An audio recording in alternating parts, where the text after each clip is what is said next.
fade once said. Play as time goes by.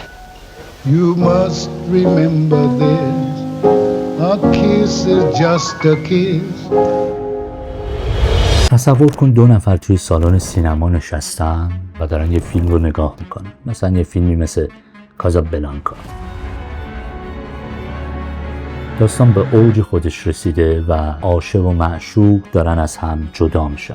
یکی از اون 2 نفری که داره فیلم رو نگاه میکنه بدون اینکه بذاره کسی بفهمه شروع میکنه به گریه کردن. اون یکی دیگه اما بی تفاوته.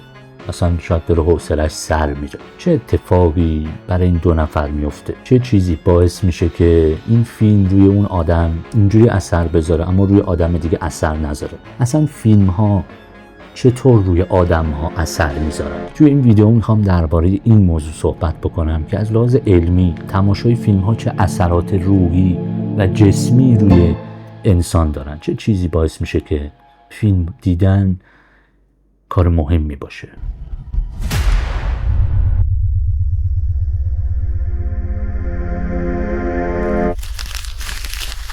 آره خیلی جالبه که در دهه 1990 وقتی دانشمندا روی میمون‌ها داشتن آزمایش می‌کردن دیدن که فعل و انفعالاتی که توی ذهن یک میمون اتفاق میفته وقتی که یک عملی رو نگاه میکنه دقیقاً همون فعل و انفعالات توی ذهنی که وقتی اون اتفاق براش میفته. فکر کنید که ما به یه میمون یه موز میدیم و اون خوشحال میشه. این اتفاق وقتی که یک میمون دیگه تماشا میکنه همون اتفاق ذهنی براش میفته. وقتی که این آزمایش رو روی انسان‌ها هم امتحان کردن دیدن بله چیزی به اسم نورون‌های آینه‌ای باعث میشه تماشا کردن یک اتفاق همون فعل و انفعالات رو توی ذهن ما به وجود بیاره.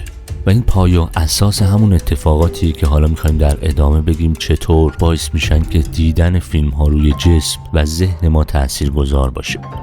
حتما شما هم شده توی یک جمعی نشستید یه نفر خمیازه میکشه و کم کم این سرایت میکنه به همه آدمای توی جمع و همه شروع میکنن به خمیازه کشیدن. در واقع ذهن حتی نمیتونه تشخیص بده که این اتفاق واقعا داره برای تو میفته یا اثر نورون آینه‌ای در ذهن توه. ما با تماشای فیلم ها دقیقاً داریم احساس اونها رو تجربه میکنیم و ذهن ما نمیتونه مرز بین واقعیت و اون چیزی که داره تماشا میکنه رو تشخیص بده.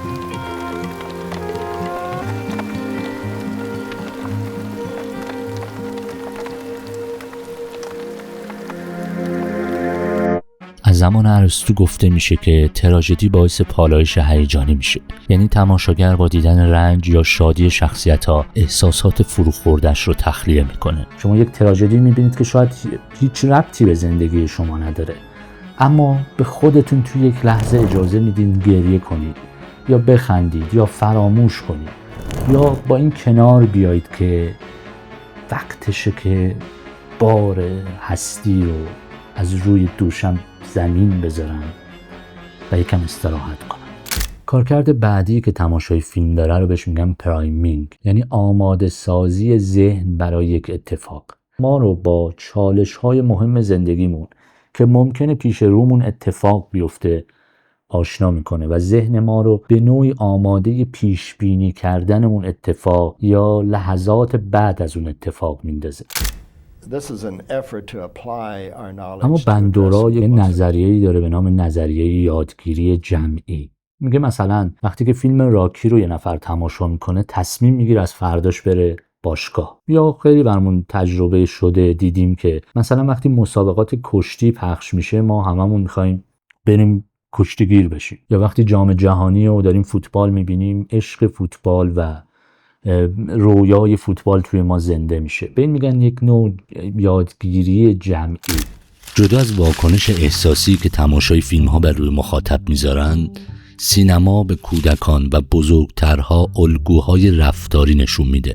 طبق نظریه یادگیری اجتماعی آلبرت بندورا، افراد میتونن با مشاهده و تقلید از دیگران، حتی در داستانها و فیلمها، مهارت‌ها و رفتار جدید یاد بگیرن. به بیان ساده، شخصیت‌های سینمایی نقش الگوهای نمادین رو دارن. روی رفتار، صحبت کردن و حتی ارزش‌های ما تأثیر گذارن. بندورا میگه وقتی یک رفتار پاداش میگیره، بقیه هم شبیه اون رو انجام میدن و وقتی یک قهرمان سینمایی کاری شجاعانه میکنه و موفق میشه، نگاه ما به شجاعت و تلاش و زندگی هم تغییر میکنه.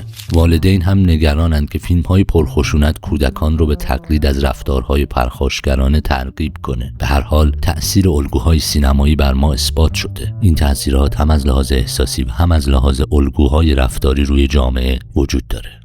نول کارول توی کتاب فلسفه ترس میگه هنر به ما این امکان رو میده که به موقعیت‌هایی بریم که در واقعیت خیلی خطرناکن، اما میتونیم اونها رو توی منطقه امنی تجربه کنیم. به این اتفاق میگن فاصله شناختی. شما با تماشای فیلم ها میتونید زندگی رو تجربه بکنید بدون اینکه در خطر باشه. با یک فاصله شناختی و در یک منطقه امنی ما جدایی، از دست دادن، مرگ، حمله، زندگی در یک جزیره دور افتاده به تنهایی، همه اینها رو میتونیم تجربه کنیم و به یک شناختی از اون اتفاق توی زندگیمون برسیم. ذهن ما از اون به بعد میتونه پیش بینی کنه اون اتفاق رو وقتی که در واقعیت برامون به وجود میاد. انگار قبلا یک بار توی اون اتفاق بوده و حالا میتونه راحت تر اون اتفاق رو هضم کنه. فیلم ها ذهن ما رو وادار میکنن از قاب معمولی خارج بشیم. این امکان رو به ما میدن، درست مثل پنجره‌ای که رو به منظری ناشناخته باز میشه و حالا میتونیم فکر کنیم نکنه جهان دیگه‌ای وجود داره.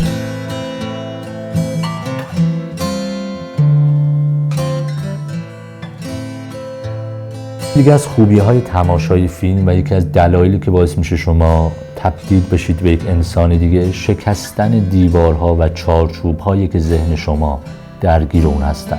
اینو هم خیلی وقتها احساس کردیم. با تماشای فیلم‌های مختلف ما زندگی در جهان‌های مختلف، در زمان‌های مختلف و در مکان‌های مختلف رو تجربه می‌کنیم.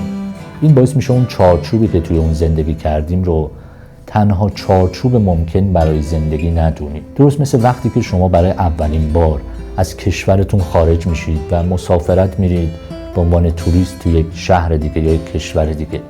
چارچوب‌های جدید، نوع زندگی جدید، نگاه جدید، غذاهای جدید، موسیقی جدید، رفتار جدید، آدم‌های جدید، لباس‌های جدید، همه اینها یک سری چارچوب‌های عرفی که توی زندگی شما و توی محیط زندگی شما وجود داره برای شما میشکنه و این کار رو سینما هم میتونه با شما بکنه. تماشای زندگی‌های مختلف در زمان‌ها و مکان‌های مختلف باعث میشه که چارچوب‌هایی که احساس میکنید تنها نوع ممکن زیستنه برای شما شکسته بشه. بفهمید میشه جور دیگه‌ای زندگی کرد، لباس پوشید، فکر کرد، خوش گذروند و این کاریه که سینما با شما میکنه.